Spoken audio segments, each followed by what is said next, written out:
So blue light filter class ஒன்று order பண்ணிருந்தேன். அதுக்கு இந்த வந்து டெஸ்ட் கிட் ஒன்று கொடுத்துருந்தாங்க. ஓகேங்களா, இந்த டெஸ்ட் கிட்ட வந்து ஆக்சுவலா இந்த கிளாஸ் குள்ள வச்சு லைட் அடிக்கும் போது இந்த கிட்ல வந்து எந்த ஒரு கலர் சேஞ்சும் நடக்காது. ஆனா இதுவே இந்த கார்டுல நான் டைரக்டா லைட் அடிக்கும் போது அங்க ஒரு பர்பிள் கலர் சேஞ்ச் நடக்குது. ஓகேங்களா, சோ இதை வச்சுதான் இந்த கண்ணாடி வந்து ப்ளூ லைட்டை ஃபில்டர் பண்ணுது அப்படின்னு சொல்லி அவங்க ப்ரூவ் பண்றாங்க.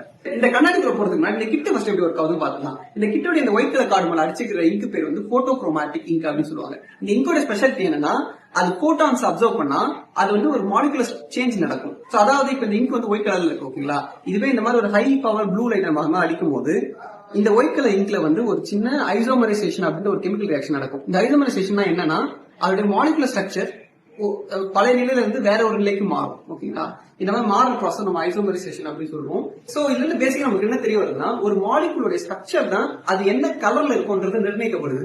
சோ ஃபர்ஸ்ட் ஒரு ஸ்ட்ரக்சர் இருக்கும்போது அந்த கார்டு ஒயிட் கலர்ல இருக்கு. ஆனா லைட் அடிச்சு அதோட ஸ்ட்ரக்சரை நம்ம மாத்தும் போது அது ப்ளூ கலர்ல மாறுது. ஓகே, இப்ப இந்த கண்ணாடி வரும். இந்த கண்ணாடி உண்மையிலே ப்ளூ லைட்டை ஃபில்டர் பண்ணுது. இந்த மாதிரி ப்ளூ லைட்டை ஃபில்டர் பண்ற கிளாஸ் நம்ம ஐன்ஸ்டைன்ல குறைக்குதான்னு கேட்டீங்கன்னா அதுக்கு எந்த ஒரு கன்க்ளூசிவ் ப்ரூஃப்மே கிடையாது. எந்த ஒரு ஸ்டடியும் அதை வந்து 100% ப்ரூவ் பண்ணல. சோ இதுக்குள்ள பெஸ்ட் வே உங்க கன்ஸ்ட்ரெயினை குறைக்கிறதுக்கு ஒரு 1 hour சிஸ்டம் பாருங்களா, ஒரு 10 நிமிஷம் பிரேக் எடுத்துட்டு ரொம்ப தூரமா இருக்க ஏதாவது ஒரு விஷயத்த பாருங்க. அப்ப கண்ணு கொஞ்சம் ரிலாக்ஸ் ஆகும்.